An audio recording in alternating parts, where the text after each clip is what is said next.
Welcome to Gospel Tangents, the best source for Mormon history, science, and theology. I'm Rick Bennett. I stepped into the Cultural Hall with Richie T of the Cultural Hall podcast, and he asked me his famous 3 questions. So, you won't want to miss this episode. Check it out. Here in the third block of the Cultural Hall, don't forget, there is that Facebook group, the Cultural Hall Back Row. It's a bunch of Cultural Hall nerds. That's basically what that group is. You don't have to pay anything to be a part of it. It's just 100+ people hanging out and talking about the Cultural Hall, maybe side tangents. That's like the gospel tangents of the Cultural Hall. A place for you to talk if we talked about one historian, for example. People will post in that group and have a discussion around who that person is, or if they've read the book, or did you get the copy of that book, or all the things. It's a great little supplement to the Cultural Hall. Find it on Facebook. It's the Cultural Hall Back Row. You have to be admitted, but that's it. Doesn't cost you anything. Fine, check it out and join the discussion. Now, Rick, I need to ask you what I always love, and I love to save to the end. Have you ever actually listened to an episode of the Cultural Hall before? Yes, I've been listening lately. Oh, nice. Ever since we talked and I said, hey, why don't you come on? Is that what brought you to start listening to it? That's exactly what I was like. Well, I better find out what the Culture Hall is all about. Nice. And your thoughts from one podcaster to another?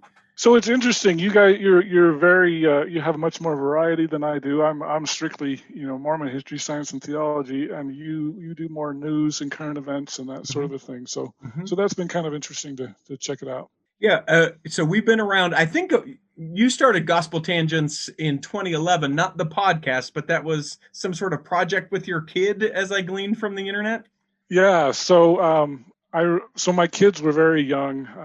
I think they were 7 and 9, if I remember right, and they didn't know some of the common Book of Mormon stories, and I was sad that they didn't know that, and so I was like, hey, let's make a little book of some of the Book of Mormon stories, and so they were like, oh, well, we could sell it, and I'm like, nobody's gonna buy this. Are you kidding me? But anyway, so I had them, and they're like stick figures. They're terrible, but they were 7 and 9. That's what they do. And so since Brandon wanted to sell it, I was like, okay, well, what the heck? And Brandon is your son, I presume. Yeah. So he's 18 now, but he said, well, we could sell it. So I just threw it up on Amazon just to see if anybody would buy it, and I had only sold it for $1. And I was shocked that people were buying this. So I was like, well, let's do a Doctrine and Covenants. Let's do a Pearl of Great Price. Let's do a Bible. And for the Bible, I was like, well, the Bible, that's going to be, whole Christianity. So I'll sell that one for $3. And so it did. It is sold. And so that's where I got the name Gospel Tangents. Podcast didn't start till about 2017. And so yeah, that's where it all started. So, and already 300+ episodes, as I look at it, right? And 400+. Yeah, geez, too much. You're doing too much. I'm catching up to you. You make the rest of us look bad. That's what you do, Rick. No, you do a great job, and I encourage people. There will be a link to that in the show notes here, so people can check out Gospel Tangents. How does your family feel about it? I'm curious. Is it this is Dad's project, or husband's project, or are they sort of involved in it as well? So when I only had one camera and it didn't have a flip screen, my kids, I would have them shoot me for my intros and outros. And so I remember it was funny because I didn't think they were really listening. And Paul Reeve has that book, Religion of a Different Color. And back in the day, back in the 19th century, people thought Mormons were a different race. Now, they obviously defined race differently than we do today. But yeah, they had defined that people were a different race. And I didn't think my kids were paying any attention to that. And then Brandon one day said something about Mormons being a race. I go, Mormons aren't a race. He goes, yeah, remember that interview with Paul Reeve? And I was like, oh, you are listening. Yeah. But anyway, so they kind of helped out. I've finally gotten a camera with a flip screen, and so I don't need them to shoot me anymore. But they do pay attention more than I think sometimes. But for the most part, they really couldn't care less. It's just Dad's weird hobby. Fun, though, huh? What about your wife? Oh, she's not a fan at all. Is it that old thing? I wonder. Because for people who don't know, and I can't imagine that they wouldn't know, but you were probably spending 10 hours a week maybe dedicated to something like this? Oh, more than that, probably more like 20. Right. That's a lot of time. And Yeah. so spouses, the most loving and supportive, which I know both of ours are, like it is a commitment and a half to doing something like this. And oftentimes not for a whole lot of money or any money in some cases. And so Right. we become sort of, or we make them sort of widows, podcast widows, or, YouTube widows. And it's just fun. It's fun to hear that I'm not alone in that. Well, I'm glad to hear we have similar things with our lives. Now, as you know, probably from listening, there are 3 questions that we ask everyone who steps into the Cultural Hall. So I will ask those of you right now. The first question is, do you have a calling, sir? And if so, what is it?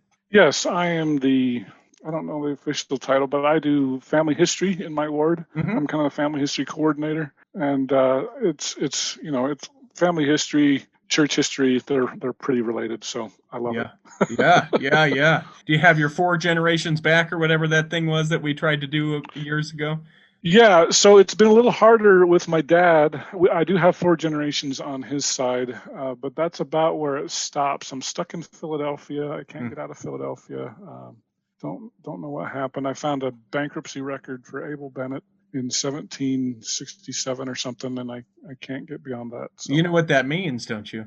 What? You got to go on a vacation to Philadelphia. It's a family history vacation. It's not that you want to. It's not that you want to. You just have to. That's how you justify something like that. Gorgeous city. You should think about it. If you could pick a calling for yourself, either one that exists or make one up, what would you pick? Probably gospel doctrine. I've done that before. I had PowerPoints and I really got into it, but I think maybe I overdid it. I don't know if I'll ever have that calling again, but that's my favorite. So there's a handout and assigned reading and follow up. Oh, I didn't have any assigned readings, but I did have PowerPoint presentations. I still have them somewhere. I'll have to check them out. But that's awesome. That's great. And it's weird because I always got Old Testament. Like I've done it twice, and I always get Old Testament, which everybody hates. But now I know the Old Testament, and I'm like, and now I have PowerPoint, so I can do that again. So. Yeah, I struggled my way through the Old Testament. I liked it. I liked it well enough, but I feel like I would have been better suited to have done any of the other as a gospel doctrine teacher. And there was one great woman in the class, and hopefully everyone has a woman like this or a man like this where they know everything, and so you can just be like, right, Sister Richards, is that correct? I'm probably that guy, and I don't think they care what I'm saying. They're just like, shut up, don't come. You get now, Rick. You get 5 times to comment during this class today, so use them wisely because you only get 5. The last question we ask everyone, and you can interpret this however you would like, but the question remains is, what is your favorite part of your faith? Church history, without a question. But that, church history kind of encompasses everything. It encompasses temple work, history of temples. I really enjoy the temple. I enjoy the scriptures. I enjoy the Book of Mormon. But, my bread and butter is church history. I just love to learn everything I can to learn about church history, and that's why I have my podcast. So, and I like to share. I like to share with people. I appreciate you sharing the time that you have with us today. I hope that this episode has nourished and strengthened your body, that if you're not healthy enough to listen this week, that you'll be healthy enough to listen next week, and that when the time comes, you'll be able to travel home in safety. In the meantime, we'll be saving a seat for you on the back row of the Cultural Hall. Save me a seat, it's sure to be neat on the back row. We really gotta go on the Cultural Hall show. Ow! I hope you enjoyed our conversation with Richie T of the Cultural Hall podcast. It's a great podcast, and I encourage you to check it out.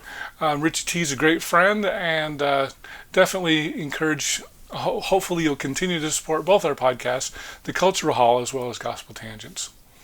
In our next conversation, I'm excited to introduce what I would call a visionary, David Hall. What our Apollo project is, what excites us to get up in the morning and solve another problem, actually comes from what is known in the LDS culture as the Plat of Zion. And we've renamed it with our own name called New Vista.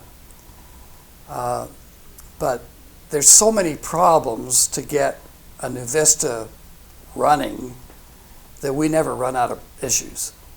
If you'd like to hear the entire interview uncut, please subscribe to patreon.com/gospeltangents for just $5 a month. Patreon is spelled patreon.com/gospeltangents. If you'd like to watch the entire video, you can subscribe at YouTube, Patreon, or on my website at gospeltangents.com and click the yellow subscribe button for just $8 a month. PDF transcripts are just $10 a month, and you can get those on patreon.com/gospeltangents or on my website. I'll send those to you as soon as I've finished completing it. If you'd like to get a paperback and PDF, just subscribe for $20 a month at either Patreon or on my website. Individual paperbacks are available at Amazon.com. Just do a search for Gospel Tangents Interview, and you can find all of our past interviews there. Show your Gospel Tangents pride by purchasing a t-shirt on our website at gospeltangents.com/shop. Subscribe on Apple Podcasts at tinyurl.com/gospeltangents. You can get our latest updates by friending me at Facebook, or you can also follow our page at facebook.com/gospeltangents. Become an insider and you can see the newest videos. Follow us on Twitter at Gospel Tangents. Click here to subscribe, here for a transcript, and over here we've got some of our great videos. Thanks again.